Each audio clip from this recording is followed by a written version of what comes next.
मैं दोबारा से आ गई हूँ पढ़ाई की टंकी पे आप लोगों के लिए लेकर इंग्लिश का एक ब्रांड न्यू चैप्टर। और हाँ, स्पेशल पार्ट की आज हम इसी वीडियो में पूरा का पूरा चैप्टर जल्दी से मज़े में से ख़त्म कर लेंगे, प्रॉपर फुल टू फटैक। और हाँ, आज हम चैप्टर करेंगे the portrait of a lady, तो प्लीज़ वीडियो को एंड तक देखना और खूब सारे एंजॉय करना। सो guys, let's get into the video.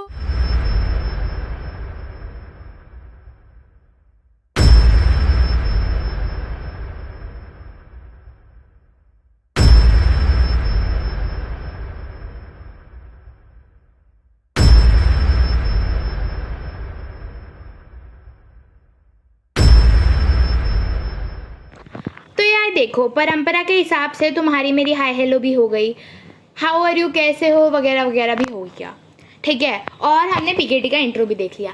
तो यार फाइनली अब हम पढ़ लेते हैं थोड़ा सा। आज हम करने वाले हैं the portrait of a lady, जो कि लिखा है खुशवंत सिंह ने। So guys, let's get on to it. My grandmother, like everybody's grandmother, was an old woman. She had been old and wrinkled for the 20 years that I had known her. People said that she had once been young and pretty and had even had a husband. But that was hard to believe. My grandfather's portrait hung over the mantelpiece in the drawing room. He wore a big turban and loose-fitting clothes. His long white beard covered the best part of his chest, and he looked at least 100 years old. He did not look the sort of a person who would have a wife or children.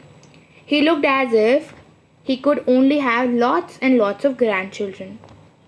As of my grandmother being young and pretty, the thought was revolting.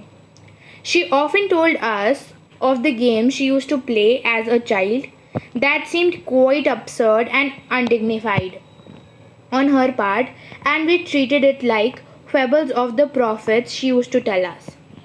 तो यार देखो, यहाँ पर क्या हो रहा है, जो नरेटर है वो बताता है कि सबकी दादी की तरह मेरी दादी भी जो थी वो एक ओल्ड वुमेन थी, ठीक है। उनका चेहरा ओल्ड दिखता था और हर जगह झुर्रियाँ पड़ी हुई थी, ठीक है। मैं उन्हें करीबन 20 साल से जानता हूँ और जब से मैं उन्हें जानता हूँ वो ऐसी ही दिखती हैं।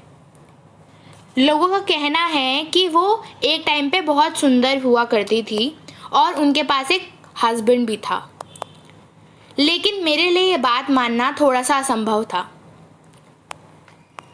अब उसके जो ग्रैंडफादर यानी कि उसके जो दादाजी थे, उसकी पोर्ट्रेट दीवार पे टंगी हुई थी उसके ड्राइंग रूम के, ठीक है। वो एक बड़ी सी पगड़ी पहनते थे और ढीले ढाले कपड़े। उनके पास एक बड़ी सी सफ़ेद दाढ़ी थी जो काफ़ी हद तक काफ़ी ज़्यादा पार्ट कवर करती थी उनकी चेस्ट का, ठीक है। वो कम से कम 100 साल बूढ़े दिखते थे। ऐसा लगता ही नहीं था कि कभी उनके पास बीवी और बच्चे हो सकते हैं। ऐसा लगता था कि उनके पास सिर्फ खूब सारे ग्रैंड चिल्ड्रन ही हो सकते हैं। As of my grandmother being young and pretty, the thought was almost revolting. इसका मतलब ये है कि अगर मैं ये सोचता भी था कि मेरी दादी सुंदर हो सकती हैं, प्रिटी हो सकती है, यंग हो सकती हैं, तो मेरे लिए थॉट रिवॉल्टिंग था। मतलब मैं तो इसके टोटली अगेंस्ट था, मैं ये मान ही नहीं सकता। क्यों? क्योंकि उसने अपनी दादी को शुरू से वैसे ही देखा, तो उसके लिए भी मानना ये बात मुश्किल थी, ठीक है। उसकी दादी अक्सर उसे उन गेम्स के बारे में बताती थी जो वो अपने बचपन में खेला करती थी, लेकिन वो गेम्स उसको बड़े अजीब से लगते थे और ऐसा लगता था कि बड़े, अगर हम खेलेंगे या फिर कोई भी खेलेगा ना, वो एकदम फुलिश दिखेगा, ठीक है, अनडिग्निफाइड। और हम उन सारी चीज़ों को बस वो स्टोरी समझ लेते थे जो मेरी दादी मुझे बचपन में सुनाती थी, ठीक है। मतलब वो उसको सीरियसली नहीं लेते थे, ऐसी ना बच्चों की कहानियाँ टाइप समझ के छोड़ देते थे। She had always been short and fat and slightly bent. Her face was a crisscross of wrinkles running from everywhere to everywhere. No, we were certain she had always been, as we had known her. Old, so terribly old that she could not have grown older, and stayed at the same age for 20 years. She could never have been pretty, but she was always beautiful. She hobbled about the house in spotless white, with one hand resting on her waist to balance her stoop, and the other telling the beads of her rosary. Her silver locks were scattered untidily over her pale, puckered face, and her lips constantly moving in inaudible prayers. Yes, she was beautiful. She was like the winter landscape in the mountains, an expanse of pure white serenity, breathing peace and contentment. तो यार देखो, अब जो narrator है ना वो अपनी दादी को डिस्क्राइब करता है. वो बताता है कि मेरी दादी थोड़ी सी मोटी थी और छोटी थी. उनकी जो कमर थी वो थोड़ी सी ऐसे बेंड हुई हुई. यार देखा होगा आपने जैसे उनकी हो जाती है बूढ़े लोगों की, ठीक है. उसके दादी के फेस पे काफ़ी ज़्यादा क्रिस क्रॉस तरह की रिंकल्स पड़े हुए थे, मतलब झुर्रियाँ जैसे कि बेसिकली होती हैं, है ना. तो वो उसका ऐसा मानना था कि जब से मैंने अपनी दादी को देखा है वो वैसी ही दिखती हैं, और उन 20 सालों में वो ज़रा सी भी वो नहीं हुई, है ना, ज़रा सी भी बूढ़ी नहीं हुई. वो मतलब जैसी है वो वैसी है, उसी सेम एज में है, ठीक है. वो कभी बहुत सुंदर तो नहीं थी दिखने में, लेकिन हाँ उनका दिल हमेशा से बहुत खूबसूरत था. उनसे हमेशा अच्छी ब्यूटीफुल वाइब्स आती थी, ठीक है. वो अपने घर के एक साफ सुथरे से कोने में अपनी कमर पर हाथ रख के थोड़ा सा बैलेंस करते हुए अपनी ना रोज़री जैसे होता है ना, एक माला होती है उसमें ना बूढ़े लोग ऐसे प्रेयर करते रहते हैं, उसका बीट्स गिनते, ठीक है. वो प्रेयर करती रहती थी. उनके जो प्रेयर्स हैं उससे ना उनके ऐसे होठ तो दिखते थे हमें मूव करते हुए, लेकिन ना प्रेयर जो होती थी वो बहुत इनऑडिबल होती थी, ठीक है. उनका जो सिल्वर लॉक्स का मतलब यहाँ पर जैसे होता है ना, नाक का झुमका, कान का वो जो भी होता है, मतलब मुझे पता नहीं, ठीक है.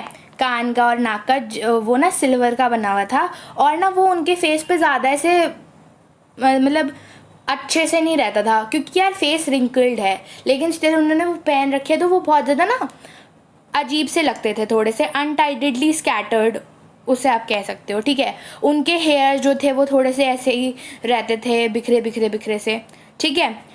तो इससे हमें ये पता चलता है कि वो अपने उसके बारे में ना, लुक्स के बारे में बहुत ज़्यादा केयर नहीं करती थी, ठीक है. तो यार देखो, तुम्हें ना यहाँ पर नरेटर बताता है कि मेरी दादी जो थी ना वो बहुत सुंदर थी, ठीक है. उनसे देखकर ना बड़ी अच्छी पॉजिटिव वाइब्स आती थी और बड़ा अच्छा लगता था, ठीक है. वो बिल्कुल ऐसी लगती थी कि विंटर्स में माउंटेन्स का लैंडस्केप जितना सुंदर होता है ना, बिल्कुल वैसा, ठीक है. और उनको देखकर ऐसा लगता था कि भाई वो बंदी बहुत शांति में रह रही हैं और वो हमेशा चैन की सांस ले रही है, और उनके चेहरे पर एक अलग तरह का सेटिस्फैक्शन है, ठीक है. मैं और मेरी दादी बड़े अच्छे दोस्त थे. My grand mother and I were good friends. My parents left me with her when they went to live in the city, and we were constantly together. She used to wake me up in the morning and get me ready for school. She said her morning prayer in a monotonous sing-song while she bathed and dressed me, in the hope that I would listen and get to know it by heart. I listened because I loved her voice, but never bothered to learn it. Then she would fetch my wooden slate, which she had already washed and plastered with yellow chalk, a tiny earthen ink pot, and a red pen. Tie them all in a bundle and hand it to me. After a breakfast of a thick stale chapati with little butter and sugar spread on it, we went to school. She carried several stale chapatis with her for the village dogs. My grandmother always went to the school with me because the school was attached to the temple. The priest taught us the alphabet and morning prayer, while the children sat in the rows on either side of the veranda singing the alphabet or the prayer in chorus. My grandmother sat inside reading the scriptures. When we had both finished, we would walk back together. This time the village dogs would meet us at the temple door. They followed us to our home, growling and fighting with each other for the chapatis we threw at them. ठीक है. तो यार narrator बताता है कि मेरी दादी और मैं ना बड़े अच्छे दोस्त थे. मेरे पेरेंट्स ना मुझे तब छोड़कर सिटी चले गए थे, शहर की तरफ चले गए थे, थोड़ा पैसा वैसा कमाने, वहाँ पर सेटल होने, ठीक है. और तब उन्होंने मेरे को मेरी दादी के पास छोड़ दिया था.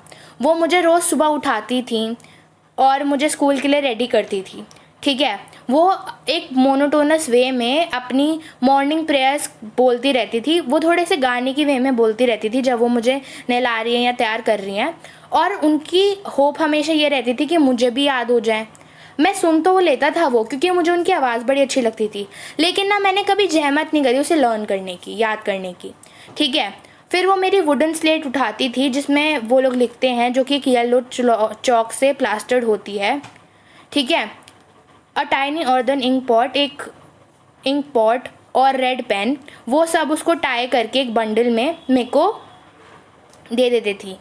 ठीक है, मैं ब्रेकफास्ट में एक थिक बासी चपाती खाता था जिस पे थोड़ा सा बटर और शुगर का स्प्रेड लगा होता था। ठीक है, हम दोनों स्कूल जाते थे, वो मेरे साथ आती थी और कुछ बासी चपातियाँ लेकर आती थी जिससे हम वो विलेज डॉग्स को दे सके रास्ते में। ठीक है, अब मेरी दादी मेरे साथ स्कूल इसलिए जाती थी क्योंकि वो जो स्कूल था एक टेम्पल से अटैच था।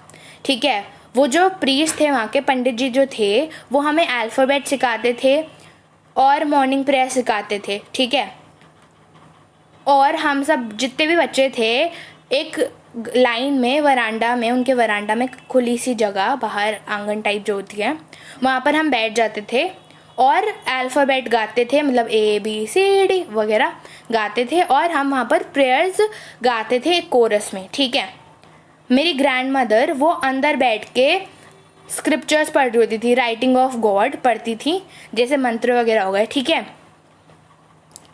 जब हम दोनों का काम हो जाता था हम साथ में घर जाते थे।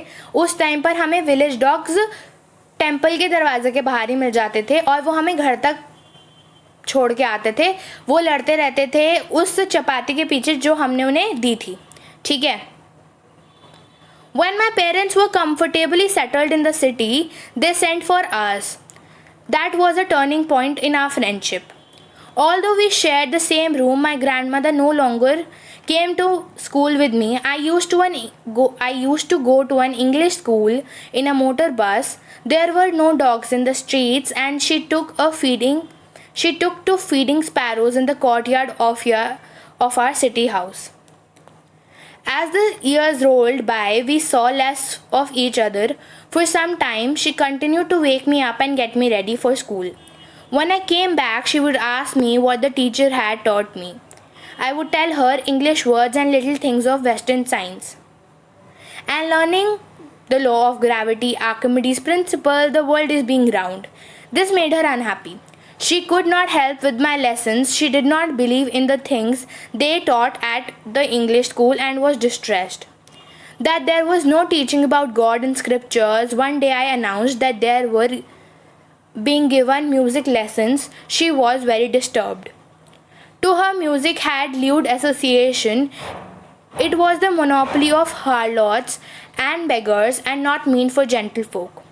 She said nothing, but her silence meant disapproval. She rarely talked to me after that. अब यार देखो क्या हुआ कि ना उनके जो पेरेंट्स थे वो आराम से सिटी में सेटल हो गए। ठीक है, और उन्होंने हमारे लिए कुछ भेजा। ठीक है, वो हमारे रिलेशनशिप का, मेरे और मेरी दादी के रिलेशनशिप का एक टर्निंग पॉइंट था। हालांकि हम सेम रूम में रहते थे, लेकिन मेरी दादी मेरे साथ स्कूल नहीं आती थी। अब मैं एक इंग्लिश स्कूल में जाने लगा था, जो कि मैं एक मोटर बस में बैठ के जाता था। ठीक है, जैसे कि तुम अपनी बस में बैठ के जाते हो, पता नहीं कब जाते थे, बहुत टाइम हो गया उस बात को। ठीक है, अब हमें रास्ते में कोई डॉग्स नहीं मिलते थे जिनको हम बासी रोटियाँ डाल पाएँ। ठीक है, अब उन्होंने एक नई जॉब पकड़ ली स्पैरोज़ को फीड करने की। जैसे वो नहीं कहता था अमरीश पुरी दिलवाले में, दिलवाले दुल्हनियाँ ले जाएंगे मैं, आओ आओ, वैसे ही मतलब वो पिजन्स को करता था, तो इसने स्पैरो को करना शुरू कर दिया। ठीक है, अब काफ़ी साल बीत गए और हम एक दूसरे को काफ़ी कम देखने लगे। ठीक है, मैं सुबह उठाने में वो मेरे को आती थी, मेरे को स्कूल के लिए तैयार करवाती थी। ठीक है, जब मैं स्कूल से वापस आता था वो अक्सर मुझसे पूछा करती थी कि टीचर ने क्या पढ़ाया। ठीक है, मैं उन्हें कुछ इंग्लिश के वर्ड्स बताता था और little things of western science की मैंने साइंस में क्या पढ़ा, law of gravity, Archimedes principal की जो ये दुनिया होती है वो गोल होती है। इस सब जानकर ना उसकी दादी को खुशी नहीं हुई, क्योंकि वो उसके लेसन्स में हेल्प नहीं कर पाती थी, और तो और वो नहीं मानती थी इन सब चीज़ों में जो कि मुझे इंग्लिश स्कूल में सिखाई गई। वो इस बात से परेशान थी कि मुझे हमारे स्कूल में गॉड और उनके स्क्रिप्चर्स के बारे में कुछ क्यों नहीं बताया जाता। तो एक दिन मैंने अपनी दादी को बताया कि मुझे म्यूज़िक लेसन्स दिए जा रहे हैं स्कूल में। तो इस बात को सुनकर वो बहुत ज़्यादा परेशान हो गई, क्योंकि उनको लगता था कि ये सिर्फ मोनोपोली है हार्लॉट्स की और बेगर्स की। हार्लॉट्स का मतलब प्रोस्टिट्यूट्स होता है और बेगर्स का मतलब भिखारी होता है, ठीक है। और ये सब जेंटल फोक के लिए नहीं बना होता।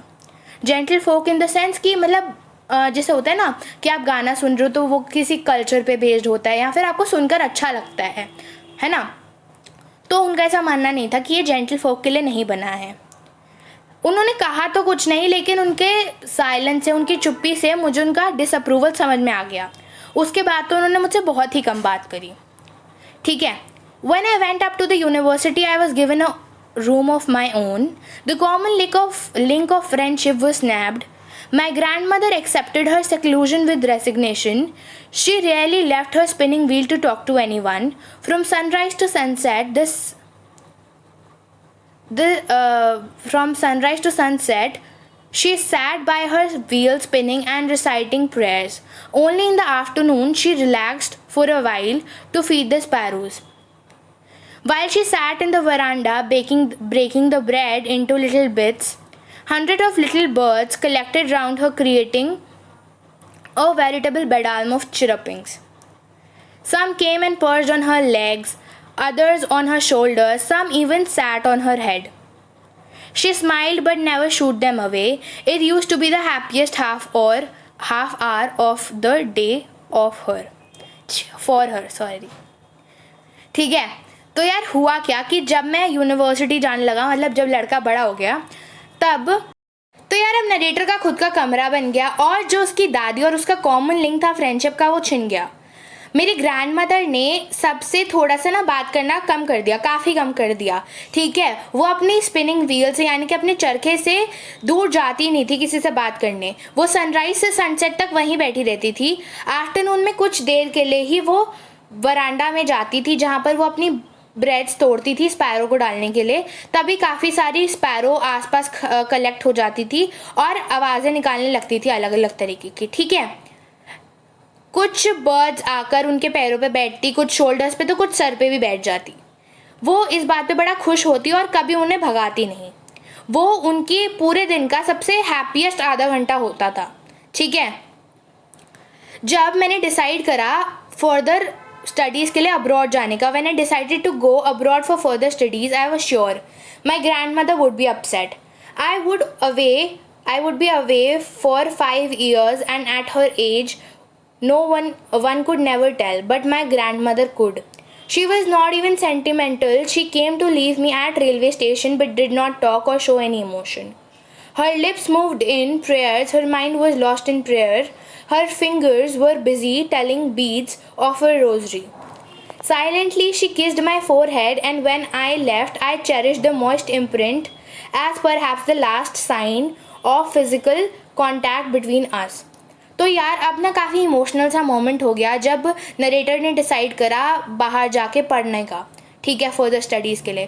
तब उसको इतना पक्का हो गया कि मेरी जो दादी हैं वो अपसेट हो जाएंगी इस बात के लिए कि मैं उनसे 5 साल के लिए दूर जा रहा हूँ पढ़ने के लिए, ठीक है।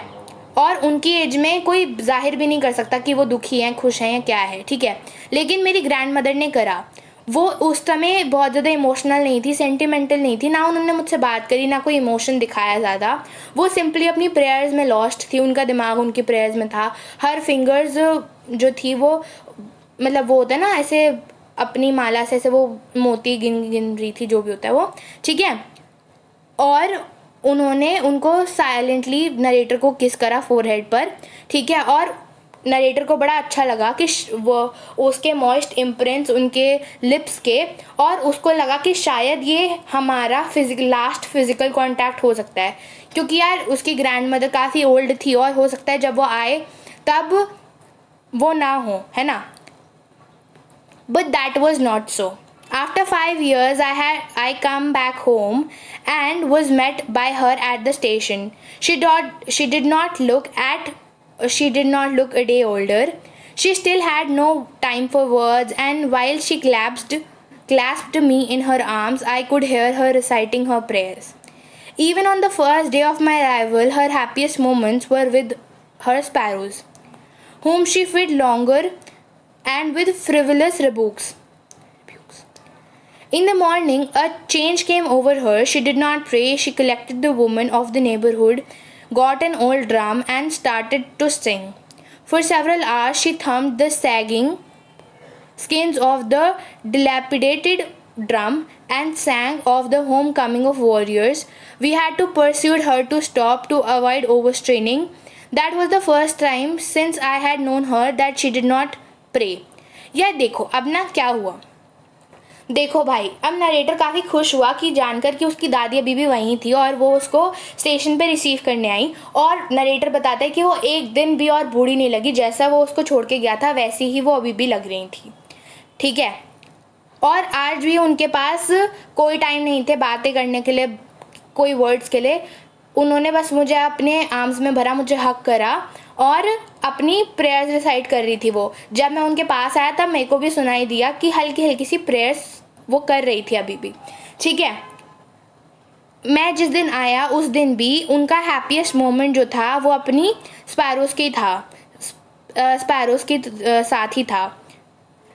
वो आज उन स्पैरोस को थोड़ी और देर तक, जैसे हमने पढ़ा था कि वो आधे घंटे तक खिलाती हैं, तो आज उन्होंने आधे घंटे से ज़्यादा खिलाया और थोड़ी सी फ्रिवलस रिबुक्स भी थी, जैसे ना मजाक में हट हट हट टाइप्स। ठीक है ना। In the evening a change came over हर। भाई कौन सा चेंज आ गया अब? उन्होंने प्रेयर नहीं करी, वो आसपास की औरतों को उठाकर लाई मतलब बुला कर लाई, और एक पुराना ड्रम भी लाई। ठीक है, और वो गाना बजाना शुरू कर दिया उन्होंने।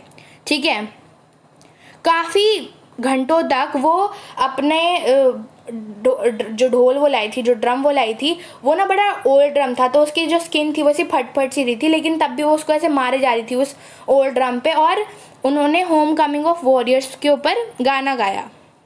ठीक है, हमें उन्हें मनाना पड़ा रुक जाने को कि उनको भाई ओवर एक्सर्शन ना हो जाए, वो अपने आप को थका न ले उन गाने में। ठीक है, और नरेटर बताता है कि वो ऐसी पहली बार था कि मैंने देखा कि मेरी दादी प्रे नहीं कर रही। ठीक है, the next morning she was taken ill. It was mild fever and the doctor told us that it would go, but my grandmother thought differently. She told us that her end was near. She said that since only a few hours before the close of the last chapter of her life, she had omitted to pray. She was not going to waste any more time talking to us, we protested, but she ignored our protests. She lay peacefully in bed, praying and telling her beads.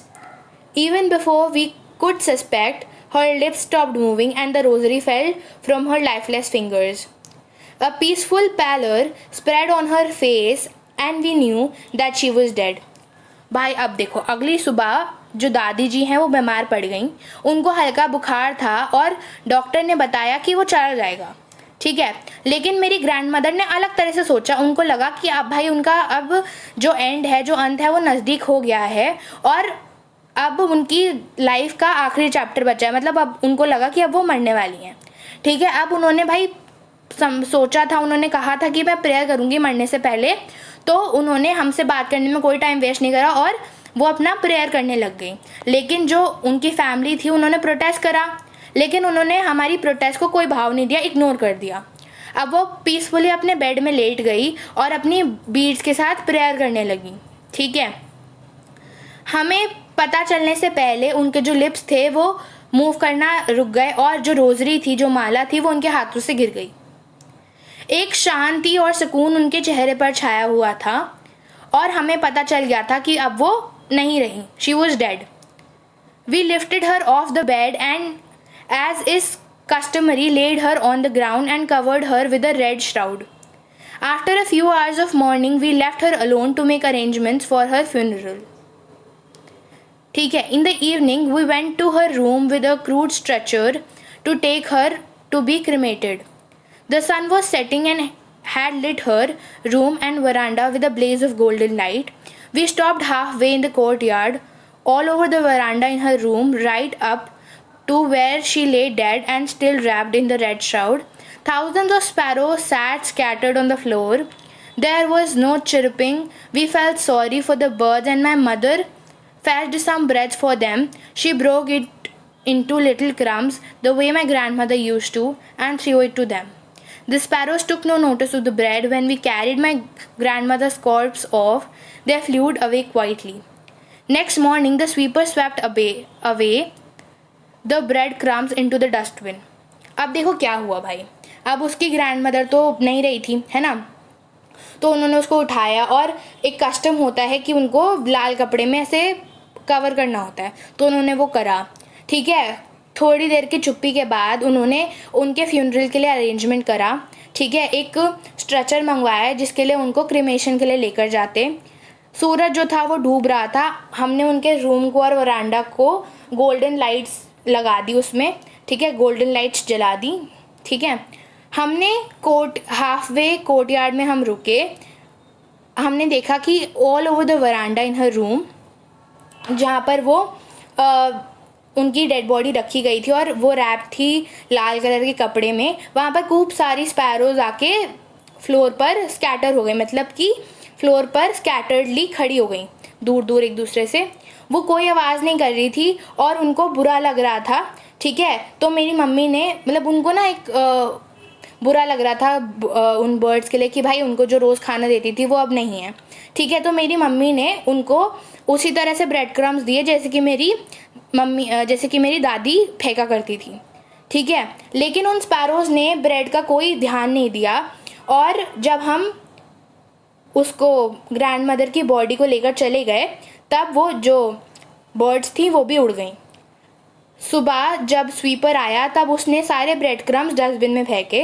तो इससे हमें ये पता चलता है कि bread crumbs थे वो बिल्कुल भी ध्यान नहीं दिया बर्ड्स ने, और खाया भी नहीं उन्होंने, ठीक है। तो यार इसी के साथ हमारी ब्यूटीफुल सी इमोशनल सी स्टोरी होती है ख़त्म। Thank you so much for watching my channel. और हाँ, जाने से पहले वीडियो को लाइक कर देना, शेयर कर देना अपने दोस्तों के साथ, बिकॉज शेयरिंग इज केयरिंग। और हाँ, चैनल को सब्सक्राइब तो तुम लोग कर ही दोगे आई गेस, और अगर नहीं करोगे तो प्लीज़ कर देना यार। तो गाइज अब मिलते हैं नेक्स्ट वीडियो में। Till then bye bye, toodle, see you, Tata.